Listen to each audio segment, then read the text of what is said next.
श्राद्ध यह शब्द सुनते ही मन में एक भारीपन, एक उदासी सी आती है। लेकिन क्या सच में श्राद्ध दुख का समय है, या ये हमारे लिए सबसे शुभ और शक्तिशाली 16 दिन है? नमस्कार, मैं अनुपम स्वागत करती हूँ वैदिक विट्स पर, और आज हम गहराई से समझेंगे पितृपक्ष का महत्व, इसके पीछे की पौराणिक और वैज्ञानिक कारण, और ये भी कि 2025 का पितृपक्ष क्यों है इतना खास। असल में हमारी सोच बन चुकी है कि श्राद्ध दुख और अशुभ से जुड़ा हुआ है, लेकिन सच्चाई बिल्कुल अलग है। श्राद्ध वह समय है जब हमारे पूर्वज हमसे मिलने आते हैं। हाँ, वो दिखाई नहीं देते, लेकिन उनकी आत्माएं हमारे आसपास होती हैं।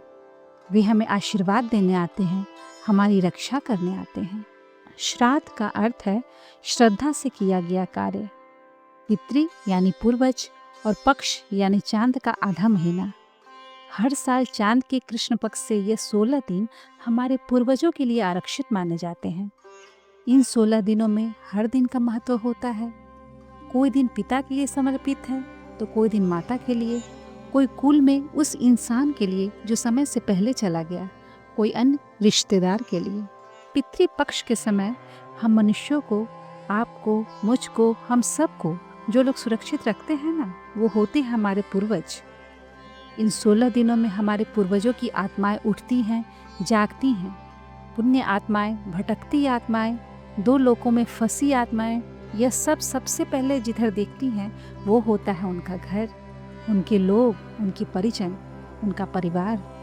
वो जब आते हैं, अगर वो आपसे खुश हैं तो सारी कठिनाइयाँ, सारी बुरी शक्तियों से, बुरी नज़रों से, इन सब चीज़ों से आपको बचाते हैं। अगर वो नाराज़ हैं तो इन सब चीज़ों में इजाफा होता है। जैसे आपको और दिक्कतों का सामना करना पड़ता है। मैं आपको डरा नहीं रही, सच बयान कर रही हूँ, और इसको मैं आगे साइंटिफिकली भी प्रूफ करूँगी इस वीडियो में। जब आप श्राद्ध नहीं करते, अपने कल्चर, अपनी पुराने विधि विधानों को फॉलो नहीं करते, तो उनको बहुत सारी दिक्कतें होती है। होता हुआ काम का रुकना, मन का खराब होना, पूरे घर का ऑरा खराब होना, घर में अशांति फैलना। अगर आपके पूर्वज खुश नहीं हैं तो इन सारी परिस्थितियों का सामना करना पड़ेगा। और हमारे पूर्वज खुश क्यों नहीं हैं? क्योंकि हम लोग ज़्यादा मॉडर्न हो गए हैं। श्राद्धवाद, इन सब चीज़ों की क्या ज़रूरत है? पर ज़रूरत है। इन समय में हमारे पूर्वजों की आत्माएं आती हैं। वे हमें दिखेंगे नहीं, पर उनके साथ हमारा इनविजिबल कनेक्शन होता है, उनके सोल और हमारे सोल का, क्योंकि जहाँ वो हैं वहाँ कल हम भी जाएंगे। जब कोई हमें बोलता है या मैसेज करता है आई मिस यू, तब हमें काफ़ी खुशी होती है, हमें बहुत अच्छा लगता है। ठीक उसी तरह पितृपक्ष में भी अपनी श्रद्धा देकर उन्हें हम यह जता सकते हैं कि मुझे आपकी याद है, आप थे और मैं आपको मिस कर रही हूँ। जब वो हमें देखने आए तो उनको दिखे कि मेरी जगह अभी भी इस घर में है, मेरे लिए तर्पण हो रहा है, मेरे पसंद का खाना बन रहा है, मेरे सारे बच्चे यह कह रहे हैं हमें आपकी याद आती है। इतने का तो उनका हक भी बनता है, क्योंकि उन्होंने अपना पूरा जीवन दिया है हम लोगों को। श्राद्ध से जुड़ी एक पौराणिक कथा है कि जब महाभारत का युद्ध समाप्त हुआ, दानवीर कर्ण स्वर्ग पहुँचे। देवताओं ने उनके सामने थाली सजाई। वह थाली सोने और चांदी से भरी हुई थी, लेकिन खाने में कुछ भी नहीं था। कर्ण ने आश्चर्य से पूछा, ये क्या मजाक है? मैंने तो जीवन भर दान दिया और मुझे खाने को कुछ भी नसीब नहीं है। देवताओं ने उत्तर दिया, हाँ, तुम दानवीर थे, लेकिन तुमने अपने पूर्वजों का श्राद्ध कभी नहीं किया, इसीलिए तुम्हें भोजन नहीं मिल रहा है। कर्ण ने क्षमा मांगी और उसे एक दिन के लिए पृथ्वी पर भेजा गया। उस एक दिन में कर्ण ने अपने पूर्वजों का केवल श्राद्ध किया, तभी उन्हें स्वर्ग में असली सुख मिला। कहानी गरुड़ पुराण और स्कंद पुराण से आती है। गरुड़ पुराण में लिखा है कि जब पूर्वजों की आत्मा भूखी प्यासी होती है तो वो अपने वंशजों के सपनों में आती है। कभी प्यासी होकर जल मांगती है तो कभी रोते हुए दिखती है। स्कंद पुराण में यहाँ तक लिखा है कि यदि श्राद्ध नहीं किया जाए तो आत्माएं बेचैन होकर घर में क्लेश और रुकावटें पैदा करती हैं। एक कथा में तो यमराज स्वयं सपने में प्रकट होकर कहते हैं कि आज यदि तुम्हारे पूर्वज भूखे हैं तो कल तुम भी भूखे रहोगे, इसीलिए उन्हें तृप्त करो। अब सवाल यह उठता है कि क्या ये सिर्फ धार्मिक मान्यताएं हैं या इनके पीछे कोई वैज्ञानिक कारण भी है? दरअसल आज साइंस भी यह मानता है कि हमारे डीएनए में केवल शरीर की जानकारी ही नहीं, बल्कि भावनाएं, अनुभव और यहाँ तक कि ट्रॉमा भी स्टोर होते हैं। कभी आपने देखा होगा कि किसी बच्चे को बिना कारण अंधेरे में डर लगता है, किसी को पानी से डर लगता है, किसी को किसी चीज़ की गहरी चिंता रहती है। यह सब उनके अपने अनुभव नहीं होते, बल्कि उनके पूर्वजों से आए हुए अनुभव होते हैं।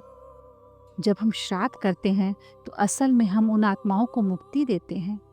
जब उन्हें मुक्ति मिलती है तो हमारे डीएनए से भी वो बोझ हटता है, हमारा मन हल्का होता है और हमारी जिंदगी आसान हो जाती है। श्राद्ध पक्ष में कई लोग अनुभव करते हैं कि उनके सपनों में दादा, दादी, पिता या माँ दिखाई देते हैं। कभी वो पानी मांगते हैं, कभी भूख जताते हैं। ऐसा अनेक केस डॉक्यूमेंटेड है जिसमें एक व्यक्ति को हर रात सपना आता था कि उसके दादा पानी मांग रहे हैं। पंडित से परामर्श लिया और पंडित ने श्राद्ध और तर्पण करवाया। उस दिन के बाद से उसे वह सपना कभी नहीं आया, क्योंकि आत्मा को तृप्ति मिल गई।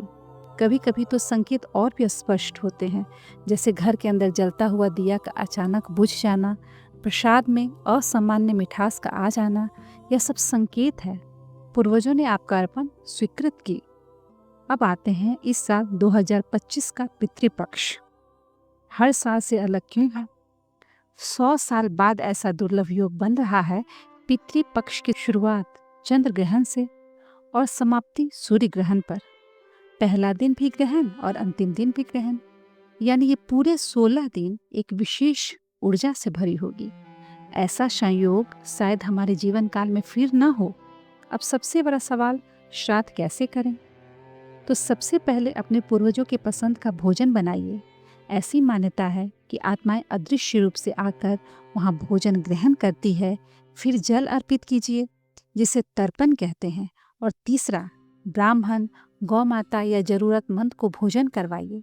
यह सब आप अपने घर पर भी कर सकते हैं, लेकिन गया, वाराणसी, प्रयागराज और हरिद्वार जैसे तीर्थों में इसका विशेष महत्व है। और सबसे बड़ा सवाल, श्राद्ध कौन कर सकता है? कई लोग मानते हैं कि सिर्फ पुरुष ही श्राद्ध कर सकते हैं, लेकिन सच यह है कि अगर पुरुष उपलब्ध नहीं है तो महिलाएं भी श्राद्ध कर सकती हैं, क्योंकि श्राद्ध का रिश्ता श्रद्धा से है, लिंग से नहीं। 1997 में उड़ीसा का एक केस बहुत प्रसिद्ध है, जिसमें लोग पीपल के पेड़ के नीचे श्राद्ध कर रहे थे। अचानक एक युवक में आत्मा प्रवेश कर गई। उसने अपने पिता की आवाज़ में अपना नाम, गोत्र और परिवार की बातें बताईं, जो किसी को भी पता नहीं था। बाद में पता किया गया तो सब सच निकला। यह घटना साबित करती है आत्माएं सच में हमसे संवाद करती हैं। श्राद्ध पक्ष में देवतागण सो जाते हैं। इस दौरान बुरी आत्माएं शक्तिशाली हो जाती हैं, लेकिन हमारे पूर्वज ही हमारी ढाल बनते हैं। यदि वो प्रसन्न हैं तो हमें हर कठिनाई, हर बुरी नज़र से बचाते हैं। यदि नाराज हैं तो घर में कलह, बीमारी और रुकावटें आती है। इसीलिए श्राद्ध केवल पूजा नहीं, बल्कि हमारा सुरक्षा कवच भी है।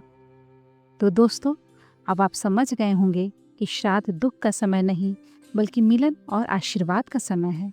ये वो समय है जब हमारे पूर्वज, हमारे पितर हमसे मिलने आते हैं। अगर हम उन्हें भोजन दें, जल दें, श्रद्धा दें, तो वे हमें आशीर्वाद देते हैं और हमारा पूरा साल सुरक्षित और सुखद बनाते हैं। इस साल का पितृपक्ष तो और भी खास है, क्योंकि ये चंद्र ग्रहण और सूर्य ग्रहण के बीच घटित हो रहा है। ऐसा 100 सालों के बाद एक बार होता है। तो दोस्तों, इसे बोझ मत समझिए, इसे एक स्वर्णिम अवसर मानिए, अपने पूर्वजों को सम्मान देने का और उनसे आशीर्वाद लेने का। मैं अनुपम आपसे विदा लेती हूँ। अगर ये वीडियो आपको अच्छा लगे तो इसे शेयर करें और वैदिक बिट्स को सब्सक्राइब करना न भूलें। धन्यवाद।